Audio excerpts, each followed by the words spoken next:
Today, 95.1 FM, Port Harcourt. Listen to Sports Attack every weekday from 7:30 a.m. and Today Sports Live after the news update at 3 p.m. Stay tuned on Saturdays and Sundays for a bumper edition of Today Sports Live from 1 to 6 p.m. Experience sports in its entirety on your premium talk news and sports radio station. Today, 95.1 FM, Port Harcourt.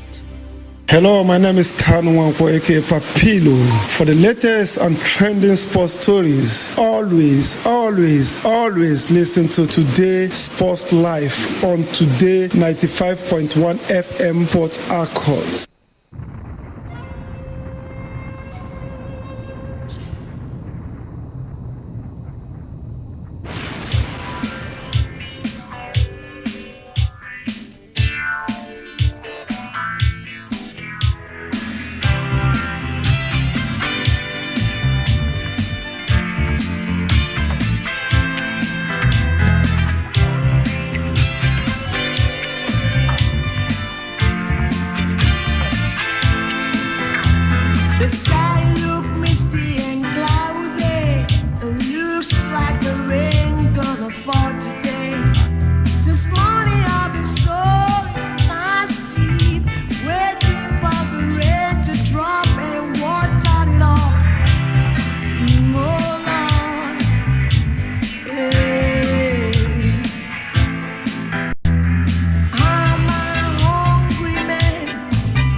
Send Down the Rain, classical song there from the late Magic Fashek, who passed on early hours of this morning. We say may his soul rest in peace. And that's how we welcome you to this afternoon's edition of Today's Sports Live, the Niger Football Edition. The show is reaching you from the studios of a premium news talk and sports radio station. Today, 95.1 FM right here in the Garden City of Port Harcourt. And Meg Cardinal is my name. The Superman, Wisdom Obina, is also in the building. Superman, good afternoon to you. You know anything about this man, Magic Fashek? Good afternoon to you, Emeka. Good afternoon to you listening. Of course, you wouldn't have a feel of Nigerian music, even if you started listening in the early 2000s or the late 90s, or maybe the 90s like some of us, and you would not know Magic Fashek, one of those who tried to sing for the promotion of the greater good in the society. Of course, in the show today, some people are trying to... It's actually a time when a lot of societal anomalies are just reoccurring, and maybe some people are trying to correct it by themselves, by taking the bull, or maybe taking the bull by the horn. It's great to be here, Mecca. Good afternoon to you. A very good afternoon to you. And of course, we usually do it on Tuesday, basically about Nigerian football. That's what we do on Tuesdays on this show, all about Nigerian football. Today won't be different. We'll be telling you about some clubs who are planning a breakaway league in the country, and they have received a major financial boost. I'm talking about Nigeria Private Investors Football League, NPIFL. It has nothing to do with the LMC. It has nothing to even do with the NFF, as a matter of fact. These are a group of private individuals who own clubs here in the country coming together to form their own league. We will hear from one of the organizers on the show this afternoon. NFF President Amaju Pinnick had a virtual meeting with journalists yesterday where he spoke about a whole lot of issues. We have the details of that meeting on the show as well. And going over to the tidbits, Gernot Raw believes he can win the AFCON with Nigeria. And Pinnick says only God of soccer will save him from a sack if he fails to deliver the AFCON to us come Cameroon 2021, as it were. The show is very interactive. You know that already. We want you to be part of the discussion here because you are the reason we are in the studio. So do well to join the party. All you need to do is to send us your messages via text or WhatsApp to 070 1933 9962. That's 070 1933 9962. These days, text messages are free, right? At least you have 10 a day from a particular network provider, right? A particular. So feel free just to do that. You understand? Send to that number 070-1933-9962. And on Twitter, you can equally join us. Our handle is at TodayFM951. At TodayFM951. That's the station's handle. You can tweet at me or Wisdom as well. My handle is at Emeka Dena. You copy me or you copy Wisdom at Wisdom unto you in due time. Don't go anywhere. The show will be right back after this time out.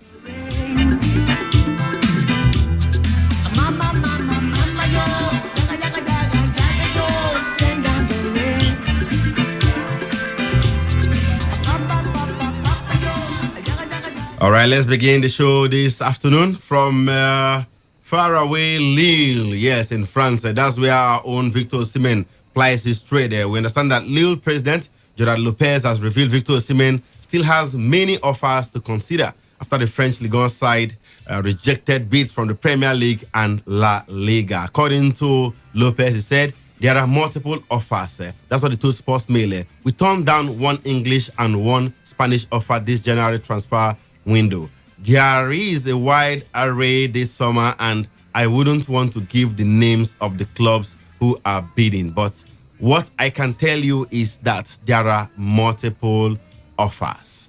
Now, there are 3 championships that have clubs that have bid for him. That's what the president of Lille is saying about Victor Osimhen. Now, it is understood the Premier League, Serie A, and La Liga are the 3 leagues Lopez was referring to. Lille have reportedly put an 80 million euros price tag on the 21-year-old striker, who they snapped up from Belgian club Sporting Charleroi for just 12 million euros last season.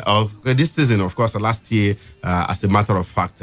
Superman, the issue of Victor Osimhen is still unsettled. Loss of interest here and there. I don't know. What do you make of the whole news about his transfer from here? Napoli today, we hear Liverpool tomorrow, Chelsea, Barcelona at some point, Tottenham Hotspur. Virtually every big club in Europe has been linked with Victor Osimhen. Well, that's what you get from a young star that is actually hitting the airwaves the right way. We've seen the same followership for the duo of Kai Havertz and Jadon Sancho, even Timo Werner, right there in the German Bundesliga. You hear different teams at different times all linked to the same player. But Genotron made a very profound statement, which I think might just be telling us a little bit of the truth. He said a big club, he made a statement in the course of his talk or chat yesterday or the day before yesterday that a big club is actually coming in for Osimhen from Italy. He made a statement, which means it could be from our own calculations that it could be Napoli. But anyhow you want to look at it, Emeka, I think you talk about a big club in Italy, then Napoli shouldn't be in that order yet. You talk about AC Milan, Juventus, Inter, maybe Roma or Lazio these days. Well, Emeka, in the past 10 years, I think Napoli might. They're amongst the big clubs. Put themselves in that bracket. And you look at the fact that they are the only team outside AC Milan rumored to be after Osimhen. We even hear they're about selling Akadu Milik to Chelsea, which ultimately gives them a room or a void to fill. And Osimhen might just be that man. Now, the big part of it, Emeka, is the asking price. I mean, it's been deemed outrageous, 80 million euros. I just bought him 12 million. They want to just cash in on the man immediately. I hear they want to bring it down to about 55 or 60, just so they won't chase away suitors from coming from the man Osimhen. And Lille, they're doing their best to make sure they actually recover some money. Is 80 million euros too much for Osimhen? And do you think any club will be willing to pay that amount? Well, Emeka, it's actually not too much if we were to go by the trends and the way the world was before the pandemic. But the way things are, exactly. If Man United bought a defender, Harry Maguire for 80 million pounds. I mean, you can actually pay this. That's even more than 80 million euros as a matter of fact. Exactly, and this is the hottest property, or one of the hottest property right there in the French Ligue 1, and the player for the future. The last time a player moved from Lille to another club, their best player, that's Nicolas Pepe, it cost the club 72 million pounds. So, yeah. I mean, 80 million euros is not too big for Osimhen. But then again, the times have changed and clubs are beginning to look at ways of curtailing their losses. I'm sure them too, they are trying to just gather money, see if they can reinforce one or two players and save some to actually cover the cost and what have you for the club. So I think it might not actually be out of place for Lille to reduce their asking price for Osimhen. That is if they actually want him to be sold this season. All right, let's go to the national team because Super Eagles coach Gernot Rohr has declared the team will be gunning for a fourth AFCON title in Cameroon. The 66-year-old former Gabon and Burkina Faso coach has extended his contract with Nigeria till 2022 and is upbeat. His team can now go all the way after they finished third at the 2019 AFCON in Egypt. I think we have a chance to win the next Nation Cup. At first, we have to qualify. It's not finished. We started very well with the 2 victories. But, it's always easy to say we will win the Nations Cup. We will go into the quarterfinal of the World Cup. But let's stay humble, please. We all the time have our philosophy in our team and in our staff to stay humble, to respect the other teams, to respect the opponents. And we will not change. I think we have a good team. We were already number 3 now in Africa. When I arrived, we were number 13. So we are in a good way. But it needs time, and I think we even don't know when will be the AFCON. All right, let's stay humble. I mean, he's always saying that let's respect the opponents. Let's just keep our target close to our chest, our ambition close to our chest. Let's not put pressure on the team. It's a young team, and what have you. He believes Nigeria can win the AFCON in 2021. Are you equally optimistic that Nigeria can do that? Well, Emeka, we have, when no one gave us the chance, we have actually done it. 2013. 1994, I could understand. Maybe the world actually saw us as one of the teams looking at our build-up, getting to the finals in 1990. Having qualified for the World Cup even before then. Yeah. Very true, Emeka. So, but in 2013, it was not the same ovation for us going into the World Cup right there. But we beat, against all the odds, we were able to win that tournament against all the big stars, now the marquee players of Ivory Coast and even the Cameroonians. So I want to say, yes, it's the same thing. We can actually do it. The AFCON is not something that is really tied to stars. I went back in time and I looked at the countries that have won the African Cup of Nations, and most times it's not really boiled down to your player playing in Liverpool, Manchester United, or Barcelona. Zambia will always come to mind in 2012. Emeka, largely home-based players now, or Africa-based players now. So I think we can actually do it. I'm confident that if he continues with the project, maybe he's already here, so nobody is coming. If he continues the way he's going and he's able to change one or two things and, understand the synergy in the team. I think he has done that already, or he should have done that. If he hasn't, he should be able to win the African Cup of Nations. It is possible. The question is, will he be able to do it? Now, Ahmad Jupinik is the president of the NFF, and yesterday he said it's only God of soccer that will save Raw from a sack if he fails to win the AFCON in 2021. What does he mean by that? He says if he goes to the tournament, play very well, reach the final, and somehow by stroke of luck, eventually loses, just like maybe France versus Portugal in the final of the Euro 2016. Portugal did nothing, but they eventually won the title. So at the end of the day, if that was the case, for Nigeria, at the next AFCON, you play everything and play opponent, but somehow hit the bar 7 times and the luck was just not just on your side. That is God of Soccer Pinnick is saying. In that case, they might decide to stay with the coach. But if they don't play well and get to miss out on winning the title, that the man is a gun as a matter of fact. Well, I think it depends. It depends on a lot of things. But the two key factors for keeping the man is qualifying for the World Cup and winning the African Cup of Nations. So I think he says even if he doesn't win the AFCON, but the team plays well and somehow by stroke of luck they fail to get the title, that they will still retain him. I don't know what he means by play well, but if you get to the final, then we can actually like in 2000, the final in 2000 against Cameroon. Yeah. Ibe had the ball in the net from via the penalty spot there. Somehow he didn't know that he had scored, and and that was ruled out, so to say. That you could attribute that to just luck. Well, maybe today goal line technology will point that one out. But when it's just you have done everything, you left everything on the pitch, and somehow the title didn't come, then they will want to keep the man. But if they put up a poor showing at the tournament and crash out, failing to win the title, then he will be sacked. But we are already looking at the final, and it's interesting. so if he gets to the final, first of all, then that's what I'm saying. I think we can now sit down to think about it, how the team has progressed, the level of maybe the quality of football being put out by the team. But if he gets to the final first, but honestly, Emeka, I think if Genotro fails to do something magical, he would not be staying. And what is magical? Win the African Cup of Nations. Even if he gets to, maybe the final, I could understand. Even if he finishes third, I think he will be fired because a lot of people are already clamoring for his sack already, including some of the stakeholders in quotes. All right, let's move on and come back to the MPFL, where former Super Eagles midfielder Friday Ekpo has kicked against restarting the Nigeria Professional Football League, stating that the league management company and clubs do not have the equipment to test players should the league restart with the Super 6 tournament. Recent reports suggest that the league may resume with the Super 6 format to decide the league winners. Of course, we even had Shehu Diko, the LMC chairman, speaking about the options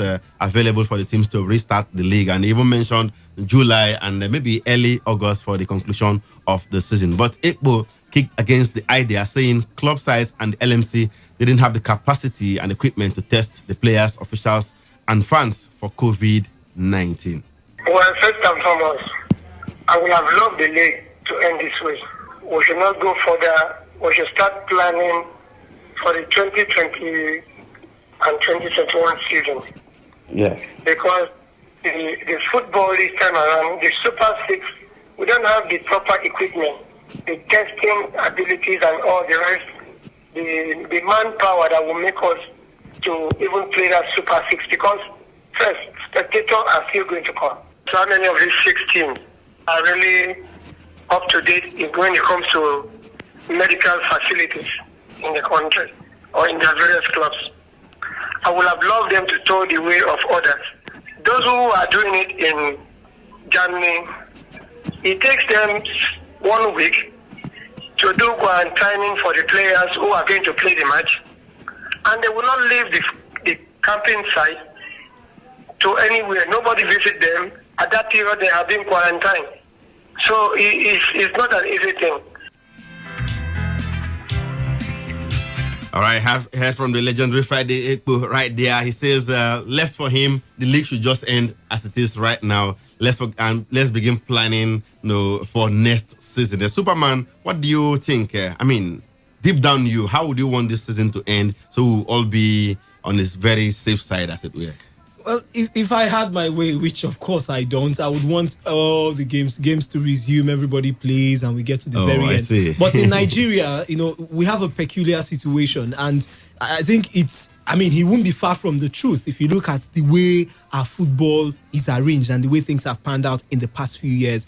It seems like we always find it difficult to start our leagues. So I think if you look at that, it's actually a wise option. I know I'm among those who are saying, let's play the Super 6 thing. But if you cannot do it, you don't have the capacity. They sat down to do a meeting, and I was wondering, what did they talk about? Remember, Emeka, the first time we talked about this thing, I gave an example with countries like Spain. I said they were to do 24-hour testing or something like that.